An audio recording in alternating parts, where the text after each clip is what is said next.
का पद शोभायमान कर रहे ब्रह्मचारी भैया विनोद जी रजवास, पंडित विनोद जी, हाँ पंडित विनोद जी, और ब्रह्मचारी अनिल जी जो संचालन कर रहे हैं, उनके प्रति धन्यवाद ज्ञापित करता हूं कि उन्होंने इस सत्र के संचालन और संयोजन में मुझे सहयोग दिया। पूज्य माता जी को हमें सुनना है, इसलिए बहुत अधिक पृष्ठपेषण करने की आवश्यकता नहीं है। इस सत्र में 4 आलेख प्रस्तुत किए गए। प्रथम आलेख ब्रह्मचारी भैया जैन शांत जी का था, जैन परंपरा में संघ, गण और गच्छ के बारे में बहुत अधिक ज्ञानवर्धक, और सबसे बड़ी बात जहाजपुर के इतिहास के बारे में हम लोगों को बिल्कुल नई जानकारी उन्होंने दी, जो हमें तो कम से कम मुझे नहीं मालूम थी। जहाजपुर नाम कैसे पड़ा, यहाँ के अंचल में क्या क्या हुआ, और संप्रति वाली बात जो उन्होंने बताई वो बड़ी महत्वपूर्ण बात है। हम सबको पूरी सावधानी के साथ अपने क्षेत्र का विकास करते हुए ऐतिहासिक तथ्यों की संरक्षण करना चाहिए, और इतिहास की रक्षा करना हम सबका कर्तव्य है। हम अपने पुराने इतिहास को भूलते जा रहे हैं, और लोगों ने चिंता भी व्यक्त की कि सब संघ, गण, गच्छ ये अलग अलग संदर्भों में कैसे आए हैं। तो भाई देखो, शोध में तो ससंदर्भ सब चीज देखी जाती है, और संदर्भ सहित अपने को इतिहास को संरक्षित करना है। वो आलेख निश्चित रूप से बहुत महत्वपूर्ण है। और एक सुझाव जो उन्होंने दिया कि जहाजपुर अंचल से निकलने वाली सभी मूर्तियों की प्रशस्तियों का पुरातत्व के विद्वान के द्वारा प्रशस्तियों को पढ़ने में जो माहिर व्यक्ति है, उसके माध्यम से उनका वाचन कराया जाए, उनका विश्लेषण कराया जाए, तो इतिहास पर नया प्रकाश पड़ेगा।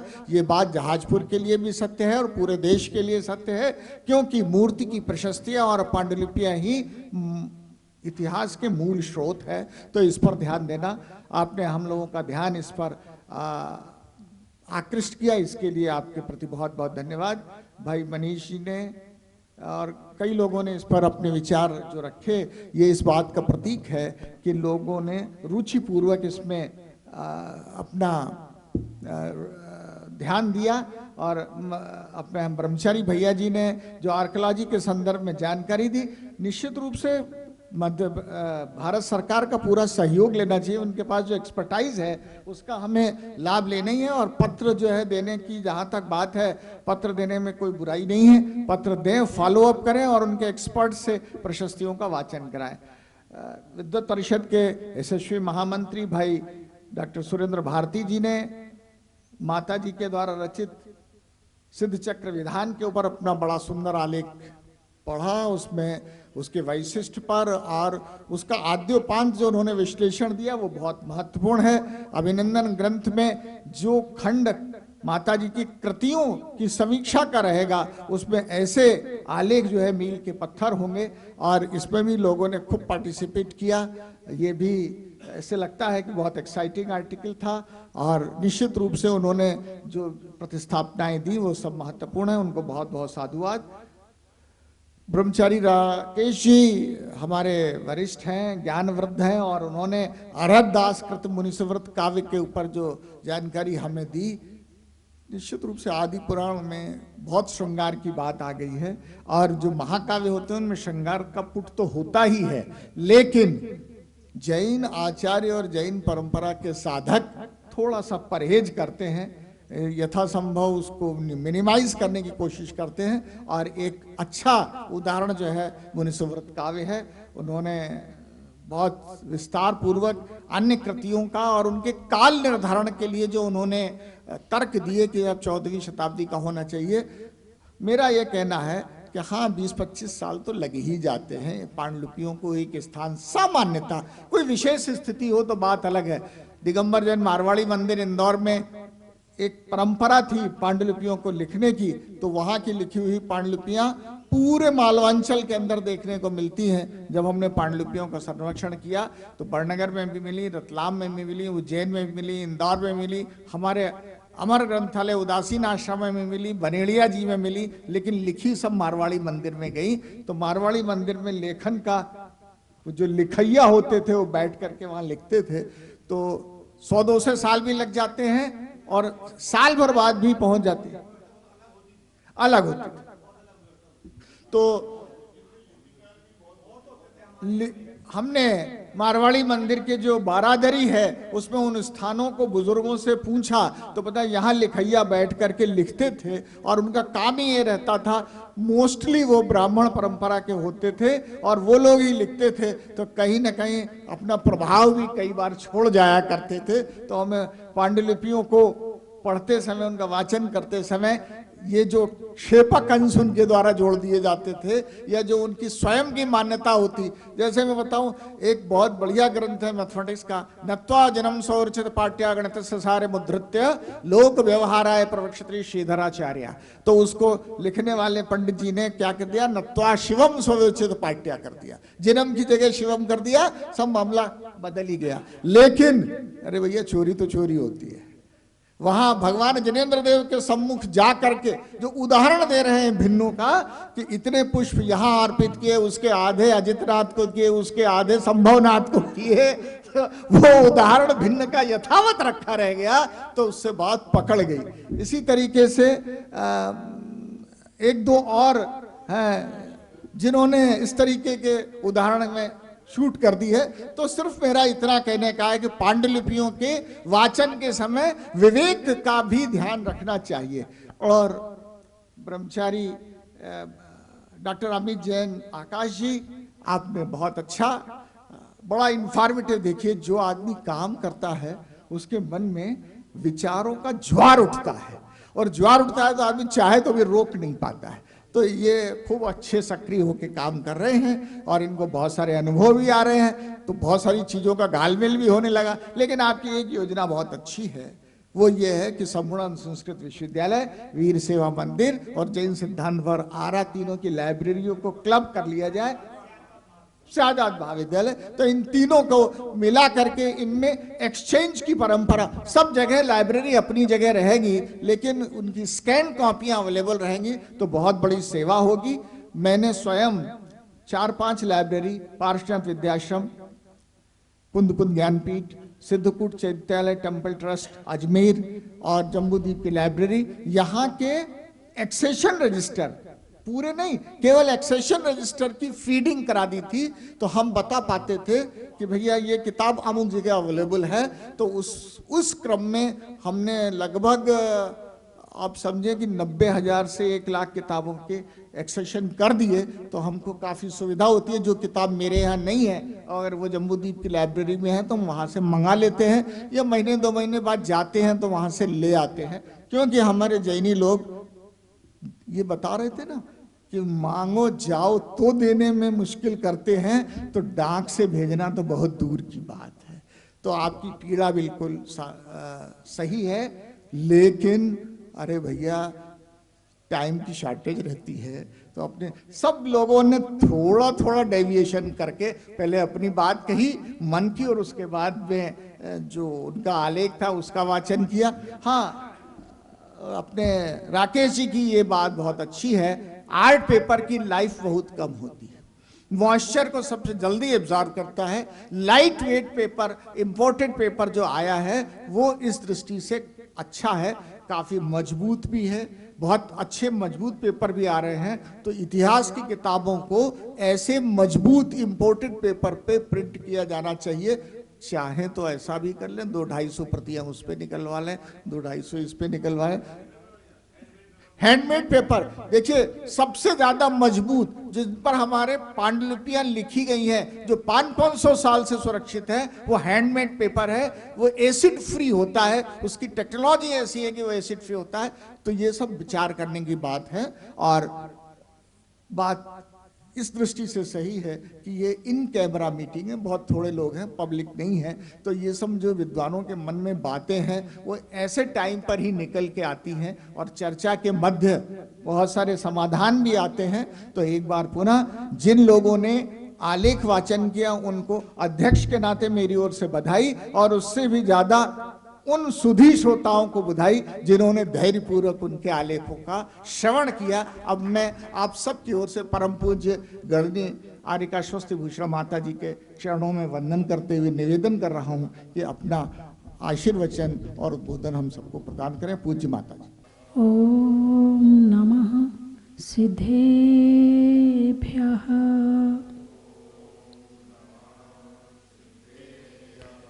ॐ नमः सिद्धेभ्यः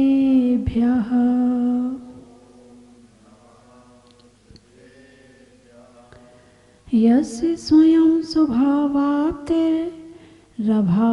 कृत्स्नकर्मिणा तस्मै संज्ञानरूपाय नमोस्तु परमात्मने। बोले 1008 श्री आदिनाथ भगवान की। भूगर्भ से प्रकटित अतिशयकारी मूल नायक श्री मुनि सुब्रतनाथ भगवान की। चिंतामणि श्री पार्श्वनाथ भगवान की। विश्ववंदनी श्री महावीर भगवान की। जिनवाणी माता की। परम पूज्य आचार्य गुरुदेव श्री सन्मति सागर जी महाराज की। परम पूज्य आचार्य गुरुदेव श्री ज्ञान सागर जी महाराज की। अगली बार की गोष्ठी में एक विषय ये भी दूंगी कि जयकारा लगाने से कितने लाभ हैं।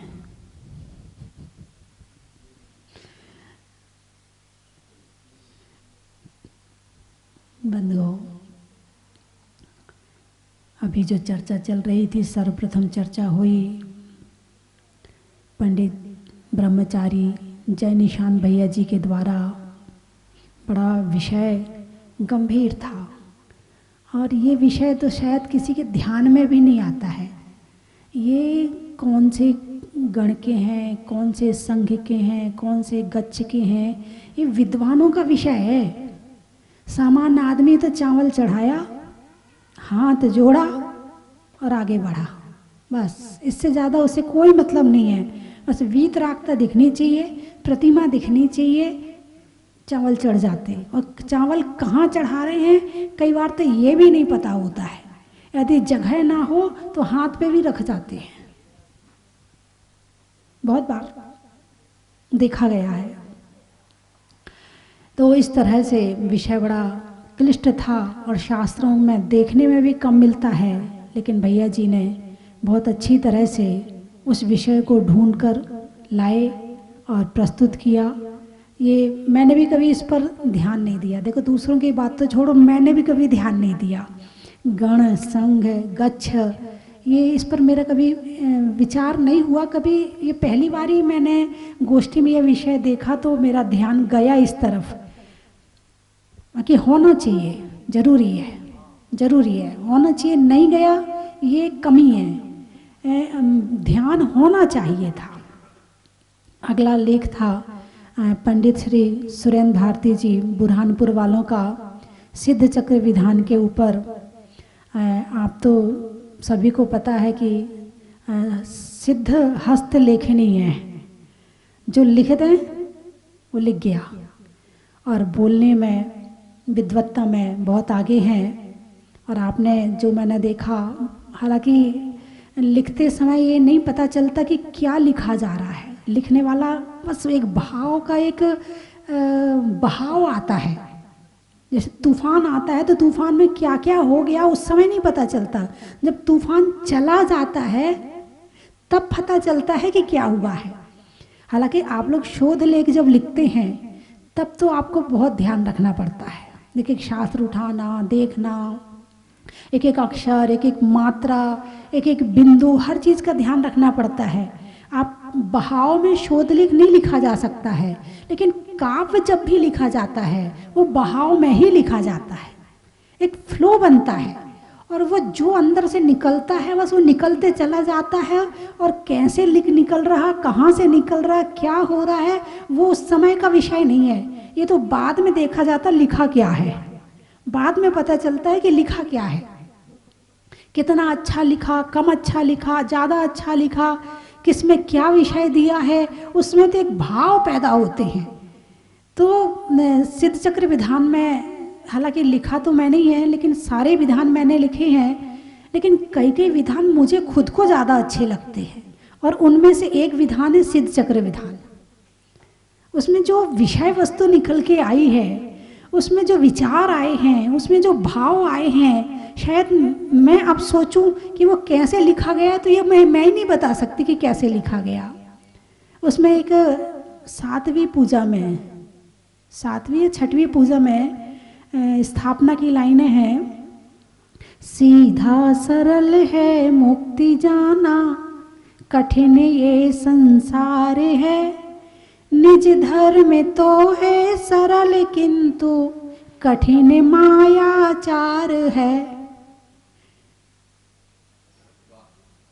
कमजोरी त्रुटियां दोष तज कर, आप सिद्धालय बसे। आओ प्रभु आओ प्रभु। आगे की लाइन मुझे शायद हृदय बसे वो लास्ट का है, थोड़ा सा एक दो शब्द याद नहीं है। तो इसमें बड़ा भाव निकल के आया कि मोक्ष जाना सरल है, सीधा सरल है मुक्ति जाना, कठिन ये संसार है। ये बात तो बिल्कुल प्रैक्टिकल में है। मैं खुद सोचती हूँ कि एक परिवार में रहने वाला, एक ही घर में रहने वाला, अपने रिश्तेदारों को निभाने वाला कैसे मैनेज करता होगा। इधर हमसे भक्त मैनेज नहीं हो पाते, कभी कोई नाराज हो जाता है, कभी कोई नाराज हो जाता है। इधर आप इतने सारे रिश्तेदारों को कैसे मैनेज करते होंगे, और आप तो विद्वान हो। तो बात भक्ति की चल रही है, शिव चक्र विधान की, कि शिव चक्र विधान में वास्तव में बहुत एक अनुभव और सुनाऊँ अपना, कि एक दिन शाम को सामायिक के बाद रात को 8 बजे मैं लिखने बैठी, रात को 12 बज गए, हाथ लिखने तैयार नहीं है और मन कहे रुको मत, लिखते चले जाओ। और एक दिन में 200 दोहे लिखे थे, वो हाईएस्ट था जीवन का, हाईएस्ट 200 दोहे। जब पलट के देखा कि कितने लिख गए तो पता चला 200 लिख गए, और हाथ तैयार नहीं है और मन अभी भी कह रहा है लिखो, शरीर कह रहा नहीं बस अब हो गया। ये दोनों स्थितियां जो बनती हैं, बड़ा वो मैंने खुद पे फील किया है। और लिखने के बाद दिमाग की नसें ऐसी हो गई थी कि कुछ दिन तक तो सामायिक भी शांति से बैठे रहते थे, ना कुछ सोच रहे हैं, कुछ भी नहीं, बस बैठे रहो शांति से, कोई विचार नहीं। एक मतलब सोचने का जो एक क्षमता होती ना दिमाग की, वो भी चली जाती है ज़्यादा होने के बाद में, ज़्यादा होने के बाद में। तो शिव चक्र विधान पर आपने बड़ा अच्छा लेख लिखा। इसके बाद आकाश जी ने बनारस की, हाँ वो हाथ उठा करके ऐसे रखना पड़ता था मुझे लिखने के बाद। अब सुबह 4-5 घंटे, दोपहर में 4-5 घंटे, रात्रि में 4-5 घंटे, वो हाथ तो हाथ ही है ना, और हाथ को हाथ उठा के यूँ रखना पड़ता था, यूँ, और फिर उसको कुछ तेल वेल लगा के तैयार करते थे कि सुबह लिखने के लिए तैयार हो जाए।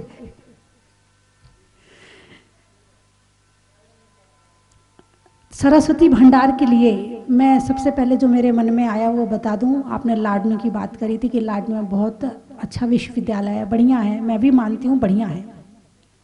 आज से करीब मैंने 6-7 साल पहले एक बहन को प्रेरणा दी कि आप PhD करो जैन धर्म पर। बोले ठीक है, तो बोले कहाँ से होगी, तो फेमस तो लाडनू का है, अपने दिगंबर जैन भी कुछ विद्वान उसमें शायद कार्यरत हैं। तो मैंने कहा वहाँ से कीजिए। तो वहाँ फ़ोन किया, वहाँ से फार्म आया, सिलेबस आया। उस लड़की ने जो सिलेबस पढ़ा, बोले मुझे तो नहीं करना। भाई बात क्या है, बोले इसमें ये लिखा, जिसने वीतरागता का स्वाद चख लिया है वो कभी भी उससे अन्यथा आगे जाने वाला नहीं है। तो उसने मना कर दिया कि मैं नहीं करूँगी, PMA करने के लिए उसने मना कर दिया। अभी की बात बताऊं कि मैंने विचार किया, अभी चर्चा भी हुई थी शायद किसी विद्वान से, आपसे भी, अनुपम जी से भी चर्चा हुई थी कि PhD दीदियों को करना है। तो चर्चा चल रही थी, भैया जी से बात हुई, भैया जी ने कहा एक विश्वविद्यालय नहीं दमोह में, एकलव्य विश्वविद्यालय दमोह में खुला हुआ है, तो वहाँ से करवा दीजिए PhD ने MA किया पहले तो MA का सिलेबस आया। हाँ, उसका सिलेबस मैंने भी पढ़ा, लेकिन मुझे ये लगता है कि वो सिलेबस अभी हमारे हिसाब से अभी पूरा सही नहीं है। उसमें हमारे विद्वानों की बैठक होनी चाहिए, उसमें पूरा सिलेबस फाइनल होना चाहिए, उसके बाद सिलेबस उसमें जाना चाहिए। अभी जो मैंने सिलेबस पढ़ा वो मुझे नहीं लगा कि वो अभी पूर्ण रूप से जो हम एक एमए के माध्यम से जैन धर्म की शिक्षा हम जो देने वाले हैं उसमें मुझे अभी नज़र नहीं आया, बहुत सारी चीज़ें मुझे नहीं लगी। तो फिर मैंने वो भी जो उसको देख रहा हो वो उनसे बात कर सकते हैं, बता सकते हैं। तो हालांकि दीदी ने पेपर दे तो दिया लेकिन संतुष्टि नहीं है, और जब तक वो संतुष्टि नहीं आएगी तब तक करने के बाद मैंने जब संस्कृत से एमए किया था तो मैंने दिमाग में ये सोच लिया था कि एमए प्रीवियस तो कर लिया, फाइनल नहीं करना मुझे। भाई बात क्या है, उसमें एक तर्कशास्त्र की किताब थी, उसमें भगवान महावीर की केवल ज्ञान के उसमें बड़ी विरोध की बातें लिखी थी। उसको पढ़ने के बाद तो लगा अभी पेपर नहीं देना है, लेकिन फिर भी तो खुद को शांत करके मैंने वो एक डिग्री के लिए वो किया मैंने। तो कम से कम जैन समाज में जो सिलेबस बने वो अभी मुझे नहीं पता कि वो कितने विद्वानों के बीच से निकला है सिलेबस जो वहाँ दिया जा रहा है, किन किन ने उनको फाइनल किया है, किसने वो किताब लिखी है, अभी मेरे संपर्क में नहीं है। और कभी मुझे याद भी नहीं आया कि मैं भैया जी, मनीष भैया जी से बात करूं इस विषय में। आज आपने सरस्वती भंडार की बात करी तो वो ये बात मुझे याद आई। मैं विषय कभी भी ऐसा नहीं लेती कि जिसमें कभी आपस में कभी कंट्रोवर्सी हो, ऐसा विषय कभी नहीं लेती हूँ। जो बात है वो मैंने अपनी बता दी और बिना विरोध के, बिना कमेंट्स किए बता दी, और उस सामने वाले के दिमाग में क्या चल रहा है वो अपने आप क्लियर हो जाएगा। तो सरस्वती भंडार के लिए बात में ये तो ठीक है, और जितने भी सरस्वती भंडार हैं उनका एक प्रचार प्रसार होना चाहिए कि उपयोगिता इसकी क्या है। अभी हमने लेख लिखा, यह एक शुरुआत है, लेकिन इसके बाद में समाज में सरस्वती भंडार की महत्ता नहीं पता लोगों को। एक बच्चा अपने कॉलेज की लाइब्रेरी में जाकर बैठता है क्योंकि उसे पता है कि वहाँ उसे कितनी तरह की किताबें मिलेंगी। ऐसे ही हमारे जितने सरस्वती भंडार हैं उनको एक आधुनिकीकरण हो, वहाँ एसी भी लगा दिया जाए, वहाँ पर कंप्यूटर भी लगा दिया जाए, वहाँ पर सब तरह की किताबें रख कर के हर तरह की किताबें हो। और आधुनिक समय में जितने हमारे साधु संतों की किताबें हैं उनकी भी किताबें जो कि विशेष हमारे युवाओं को, जैसे कड़वे प्रवचन है, इस तरह की किताबें भी हो ताकि वो वहाँ बैठ के पढ़ सकें। अकेले पुराने शास्त्र वो नहीं उठाने वाले, पुराने शास्त्र उठवाने के लिए पहले नई किताबों में उनकी विशेषता भरनी पड़ेगी, फिर वो पुराने शास्त्र उठाएंगे। आने वाले समय में युवा और भी तो आएंगे, ये परंपरा तो नहीं खत्म होने वाली, उनके बच्चे तो आएंगे। तो ये काम 1 साल 1.5 साल में यदि कोई जुनून वाला हो, किसी के अंदर में करने का भाव हो, तो 1-1.5 साल में आराम से हो सकता है। एक सरस्वती भंडार मैंने अभी कोटा में करवाया, वहाँ कंप्यूटर भी लगवाया, वहाँ मैंने एसी भी, वो कह रहे थे माता जी एसी, भाई तुम्हारी व्यवस्था है, तुम्हें बैठना है, तुम जानो एसी लगाना नहीं लगाना।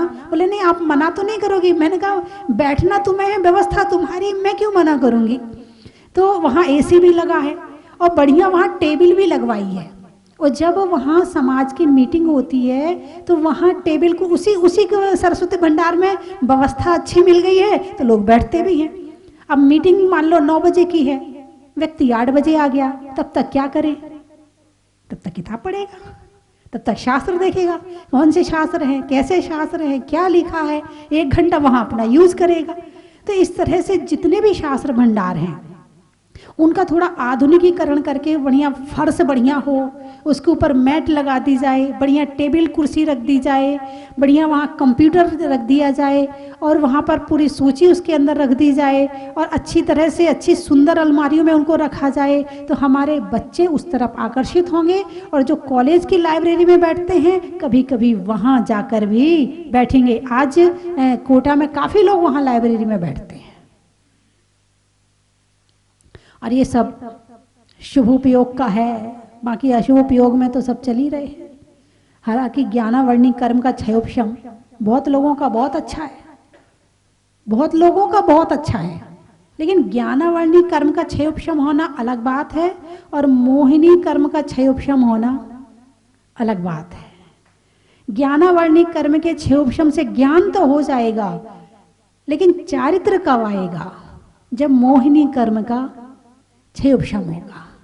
तो ज्ञान आने के बाद में अपने आप ही मन त्याग की तरफ जाता है। नाणम पच्चखाड़म, ज्ञान त्याग का कारण है। ज्ञान होने के बाद भाई पता चलेगा, शादी हो रही है, शादी में भोजन बना और किसी ने आके कह दिया कि भोजन में थोड़ा सा, भाई क्या है, बस थोड़ा सा है, ज्यादा नहीं है। भाई है क्या, बस सारी शादी खराब हो जाएगी यदि बोल दूंगा तो। अरे बता तो भाई क्या बात है। बोले इसमें थोड़ा सा जहर है। अब भोजन में जहर होने का ज्ञान हो गया, अब कोई भोजन करेगा क्या? नहीं करेगा। तो ऐसे ही ज्ञान के माध्यम से त्याग की तरफ बढ़ा जा सकता है। तो जितनी भी हमारे सरस्वती भंडार हैं, जैसा आपने लिस्ट का बताया कि आपने एकीकरण कर दिया है लिस्ट का, कहीं की लिस्ट से कहीं पर भी लेकर के और वहाँ से शास्त्र मंगाए जा सकते हैं। तो इसी तरह से थोड़ा सा इस तरफ भी ध्यान दिया जाए। हालांकि जब मैं शहरों में थी तब मेरा ध्यान थोड़ा बहुत तो था, जाती थी, अधिक नहीं था, लेकिन इतना जरूर करवाती थी कि वहाँ जो शास्त्र होते थे उन पर कवर चढ़वाती थी, उन्हें अच्छे से रखती थी, उन पर नाम लिखवाती थी, सारे वहाँ के बच्चों को लगा देती थी, महिलाओं को लगा देती थी, वहाँ सफाई करवा देती थी, धूप लगवा देती थी। इतना काम तो मैंने बहुत सारे मंदिरों में मैंने करवाया है, बहुत सारे मंदिरों में करवाया है। लेकिन अब पढ़ने का काम और करवाना है, इसके लिए सबको मेहनत करनी पड़ेगी, तभी ये हो पाएगा। समय बहुत हो रहा है, ठीक है। चलने में पात का, मित्रों में साथ का और तीर्थंकरों में मुनि सुब्रत नाथ का आपको कहना बड़ा ही महत्व है। पंखा में झलने का, बच्चों में पलने का, भगवान के जमीन से निकलने का, हिंदी में मात्रा का, स्कूल में छात्रा का, और आज आपकी जहाजपुर की यात्रा का।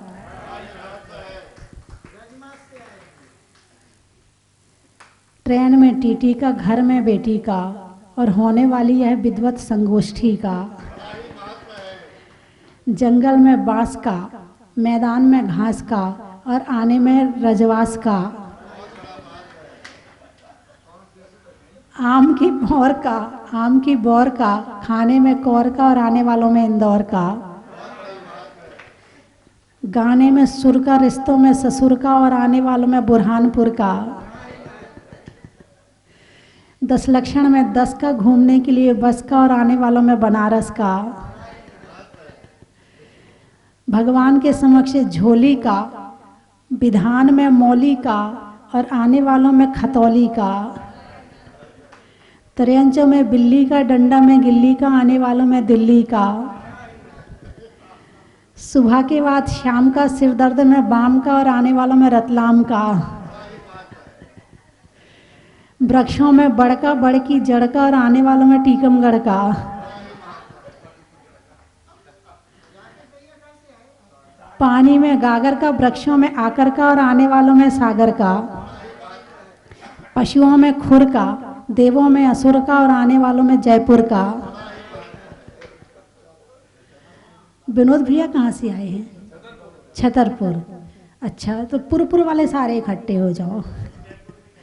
जयपुर, बुरहानपुर, छतरपुर, सारे पुर एक साथ हो गए हैं, है ना।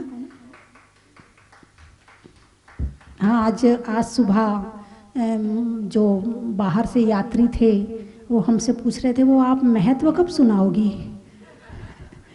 और आज कल नहीं बोली थी क्योंकि कल यहाँ गोष्ठी होनी थी, तो आज सुबह शिकायत करके गए।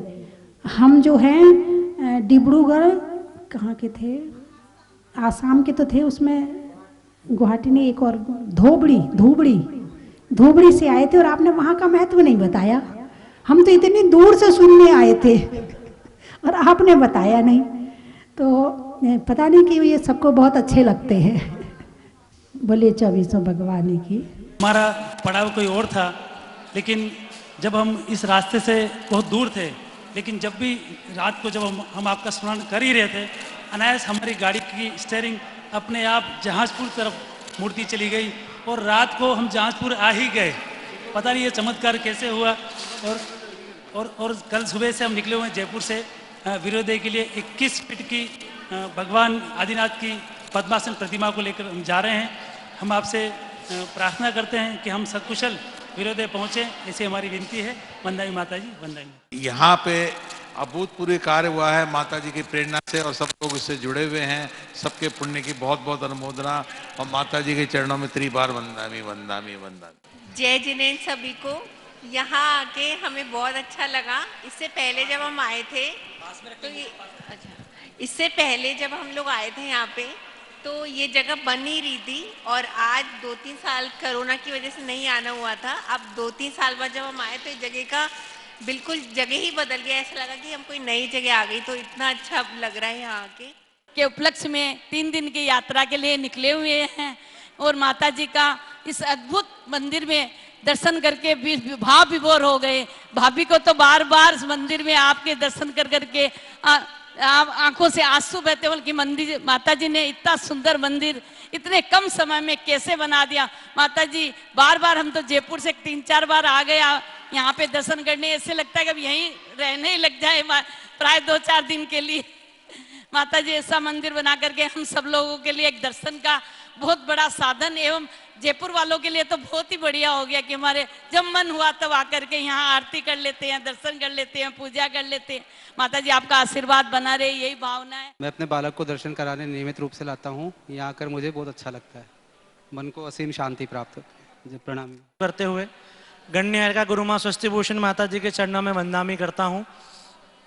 ये मंदिर स्वस्ति धाम, यहाँ की आबो हवा, यहाँ का वातावरण, हर चीज में स्वस्ति है, हर चीज में कल्याण है। मैं जैनेतर कई लोगों को मंदिर में लेकर आने का मुझे भाग्य मिला, सौभाग्य मिला। स्वस्ति धाम प्यारा प्यारा स्वस्ति धाम, सबसे न्यारा स्वस्ति धाम, सबसे प्यारा स्वस्ति धाम। आओ रे आओ सब मिल स्वस्ति धाम, आओ रे आओ स्वस्ति धाम। बंधुओं, मैं आपको सादर आमंत्रित करता हूं आने वाली 7 नवंबर को स्वस्ति धाम जहाजपुर में भूगर्भ से प्रकटित अतिशयकारी मुनीश्वरनाथ भगवान की पावन छत्र छाया में एक अनूठा संयोग यहाँ पर मिला है। परम पूजनीय स्वस्ति धाम प्रणेता गण्य आर्यिका स्वस्ति भूषण माता जी के दीक्षा गुरु, सिंह रथ प्रवर्तक, त्रिलोक तीर्थ प्रणेता आचार्य भगवान विद्याभूषण सन्मति सागर जी महाराज और पूज्य गुरु माँ स्वस्ति भूषण माता जी, गुरु और शिष्य दोनों की जन्म जयंती मनाने का। साथ ही उस दिन पूज्य माता जी की मंगलमय प्रेरणा से पूरे भारतवर्ष में संचालित शुभकामना परिवार का 13वां राष्ट्रीय महाधिवेशन भी होगा। पूज्य माता जी का 26वां मंगलमय वर्षा योग यहाँ पर चल रहा है और चातुर्मास का निष्ठापन दीपावली पर होने के बाद 7 नवंबर को पूज्य माता जी का भव्य पिच्छी का परिवर्तन का कार्यक्रम भी होगा। तो एक अनूठा संयोग मिला है बंधुओं। इस स्वस्ति धाम पर आप पधारें और इन कार्यक्रमों का आनंद लें। पूरे कार्यक्रम का प्रसारण पारस चैनल पर दिखाया जाएगा। धन्यवाद।